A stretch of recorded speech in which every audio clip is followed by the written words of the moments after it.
You're listening to a Frequency Podcast Network production. I am a Torontonian. I know by now that the rest of this country enjoys and even delights in making fun of us. Here's the thing. Sometimes they are absolutely right. The city seems to have really stepped in it. They posted controversial signs here warning dog owners that excessive barking will not be tolerated. Yep, that's us. Here in Toronto, you might be wondering how we found ourselves in this situation, banning dogs from barking in a park specifically built for dogs. Well, the truth is, we end up in these situations all the time. It's just kind of what we do here when it comes to our parks.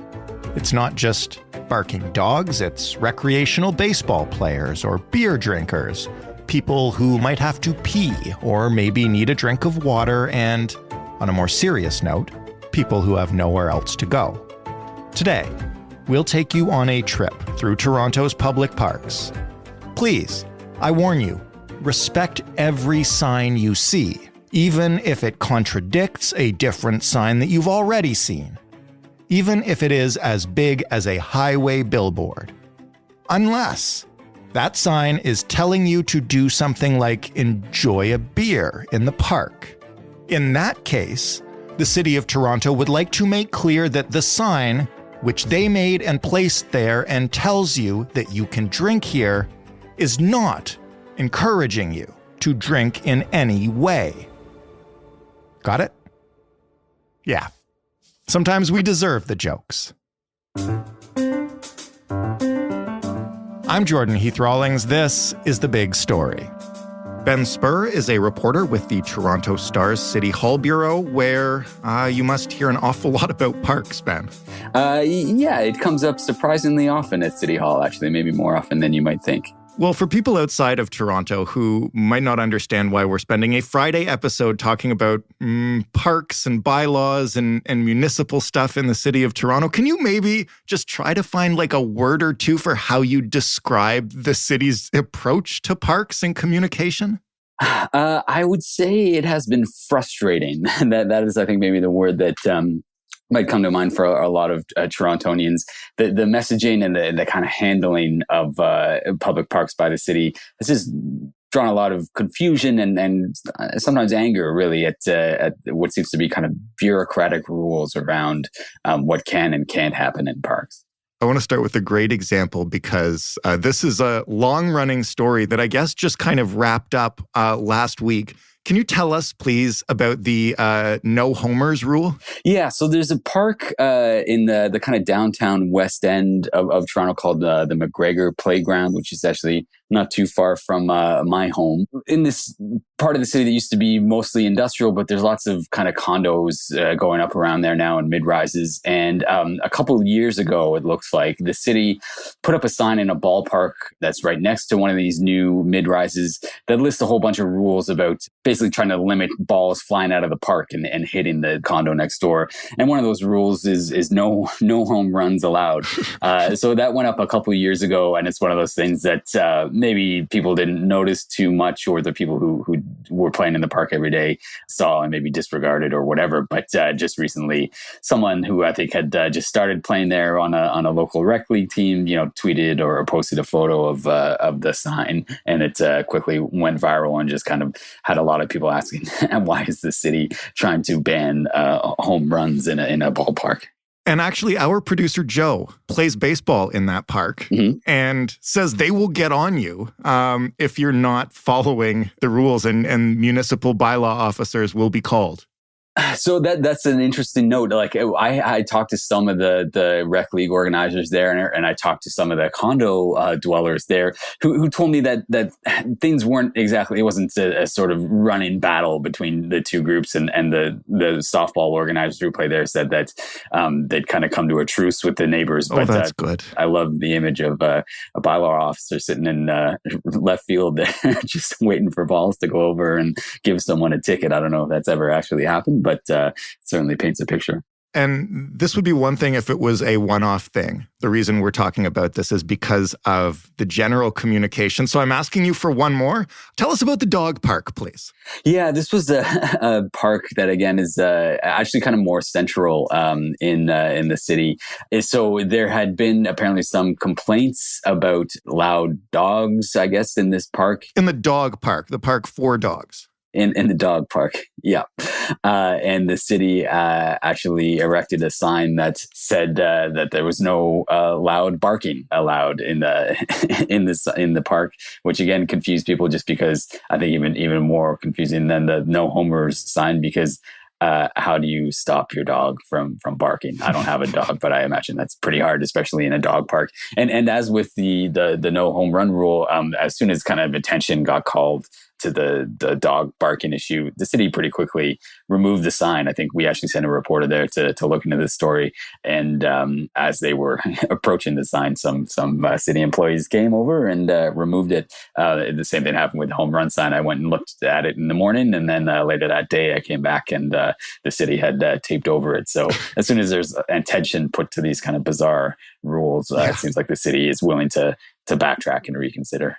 What happens around City Hall when one of these kind of stories breaks and you end up asking counselors or people about it? Like, how do they handle it? It's an odd thing. I mean, no one ever really seems to know where these rules come from. A lot of the time, counselors often, I think, are probably as baffled as anyone else. These seems to be cooked up kind of in the offices at City Hall by bureaucrats and civil servants who clearly are trying to deal with competing needs in these parks, and they try to come up with some rules to maybe keep everyone happy, and they just don't seem to work out. But I think that's why these things are, while they're silly, they're kind of interesting, right? Because I think they're indicative of the contested spaces that parks are in a city like Toronto, where a lot of people, live in condos and small apartments and don't have big backyards. They go to these parks to be outside, to take their dog for a run or whatever else. Mm-hmm. And they kind of butt up against other residents who have competing demands on those parks, who don't want noise and don't want their apartment windows hit with baseballs and whatever. So I think these are the kind of conflicts that spring up in a city like Toronto that's growing pretty rapidly and doesn't have a ton of free green space these days. That was an amazing segue, because it really is symbolic of a larger issue in terms of how the city manages its public spaces and how we use them. And that brings me to an actual currently changing, I guess, city policy that, again, some people in other cities might look at Toronto and chuckle. But earlier this summer, it finally became legal to drink in Toronto parks, right? And that was just simple. They allowed it in all parks and it was done and nobody ever heard of it again, right? Sort of, yeah. After a couple of false starts, they've tried to do this a couple of times at the city, legalizing drinking. Didn't get through council. They kind of hummed and hawed over it. This year in July, they finally did legalize a pilot project. That's how we do everything here in Toronto. We do a pilot so that no one, we can say that it's not permanent. And if it doesn't work out, if people complain, we'll cancel it. And just to be clear, people were already drinking in these parks. Absolutely, yeah. People were already drinking in public parks. And so technically, all that's happened is that they were legalized in a handful of about 24 parks from councillors who opted into the program. But it's strange. There was this push from people who were worried about the enforcement of the no drinking rules. There were complaints that could be like discriminatory, that, perhaps bylaw officers or police would target racial minorities, for instance, would maybe get hassled more than other groups who would be doing the same, drinking in parks. Not in Toronto. Right. But that's, you could kind of understand, enforcement, we know, is often unequal. Yeah. But also there doesn't seem to be any stats to back that up, in the sense that there hasn't been a lot of tickets given out. I think there were, only a handful every year. So It doesn't seem like a huge issue, but there was this push to kind of just legalize things so that to avoid that kind of problem. And once this pilot project was launched, the city had a lot of guidelines around it, and they needed to tell people about that. So how'd they do that? Yeah, they put up signs basically in the parks that had opted in to the program that advertised basically that these were some of the parks that you could drink in. But then a couple of councillors wrote to the city and complained about the signs because the signs basically said, alcohol allowed in this park, large billboards. Yeah, like highway-sized billboards. Yeah, exactly. And that the concern there seemed to be that this would be basically advertising or encouraging people to drink in public parks. And so councillors wanted to reduce the size of the signs and not have it look like the city was, inviting everyone to come get drunk in this public space, I guess. I think if you asked people outside of Toronto what's going on in Toronto parks, they would point to larger issues like encampments and the way that they've been removed in recent years. Can you explain a little bit about the bigger fight for these public spaces in Toronto and what that looks like at City Hall? Yeah, I mean, those encampments, which there's a lot of controversy over the clearing of homeless encampments from 3 public parks in 2021. This was, a couple of years into the COVID crisis when shelter space was at a premium. A lot of people didn't want to use shelters because they felt that they were unsafe due to the virus. So we had large numbers of people staying in public parks, and that caused conflict, with local residents who complained about it. There were concerns, I think to varying degrees of truthfulness, I guess, about the danger posed by those people to local residents. And so we had this kind of long-running debate over what to do. The people who kind of stood up for the people living in those encampments said, there's nowhere to live in Toronto. If there's a housing crisis, you can't just force these people out. They're not going to go somewhere safer. They're just going to, go and more hidden away from the services that they need, for instance. And so it's unfair to basically evict them. But there was a lot of pressure from people who live near the parks to clear them out. So there was some pretty ugly scenes. I think it's fair to say when city staff backed by police moved in and removed people from those downtown parks, they did turn violent. And later on, the city ombudsman looked into the issue and said that the process for removing those people from the park had raised some fairness concerns. So yeah, they were pretty difficult scenes there, and we haven't seen a lot of reoccurrence of those encampments lately. In fact, and I don't know if that's just because the city is being more proactive about deterring people from setting up in those visible public spaces, but certainly that was a real flashpoint about the use of public parks a couple of years ago. Toronto recently had a mayoral election. It has a new mayor in Olivia Chow.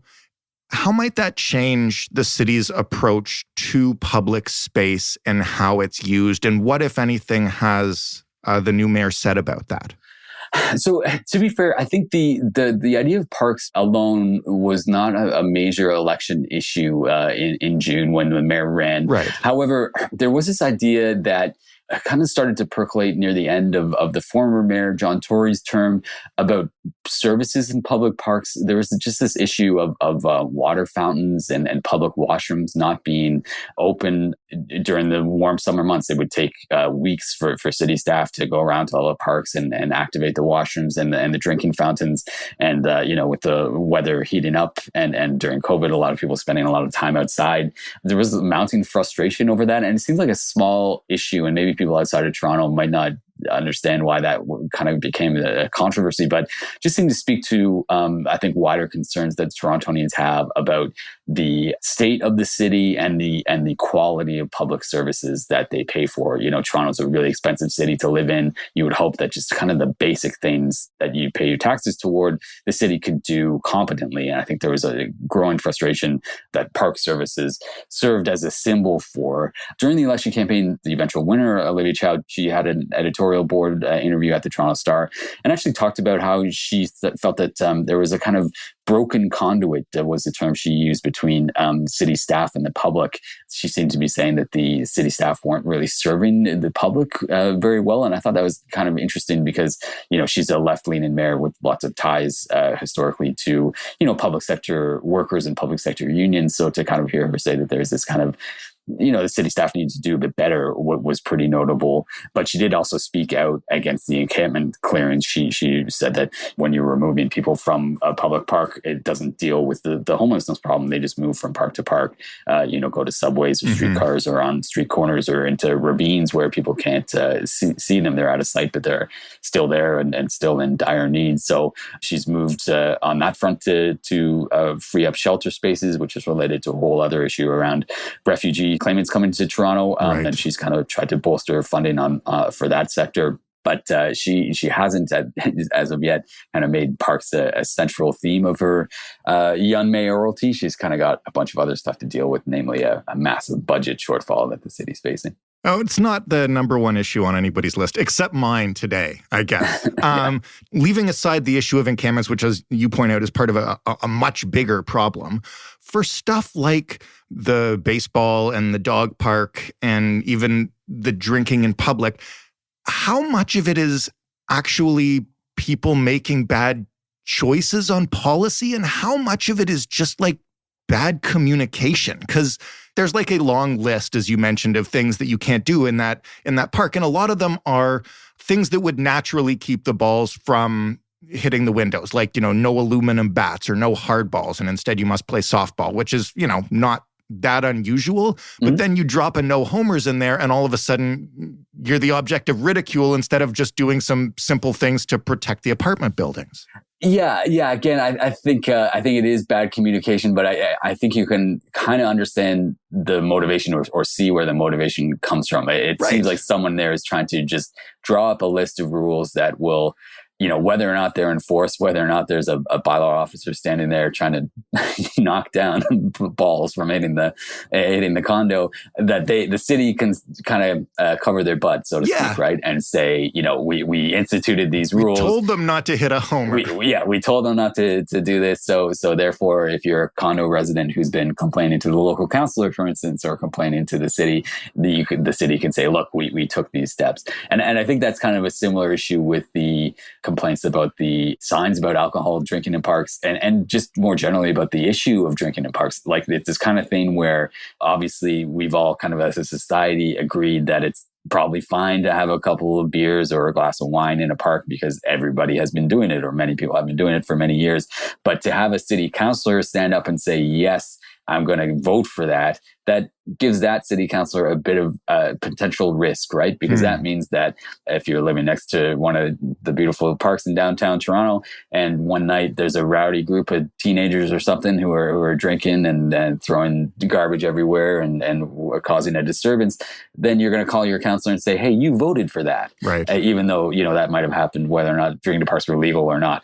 So it's just this kind of political calculus, I think, that sometimes comes into these decisions that gets in the way of making what I think would most people would agree would be common sense regulations. I love a good ridiculing of bureaucracy, Ben. So thank you for this. Yeah, thanks very much for having me on. Ben Spurr, working out of the Toronto Star's City Hall Bureau. That was The Big Story. You can find other big stories at thebigstorypodcast.ca, and to reach us or send us pictures of whatever insane sign your local municipality has put in a park, you can find us on Twitter at thebigstoryfpn. You can email us. We're at hello@thebigstorypodcast.ca, and you can call us.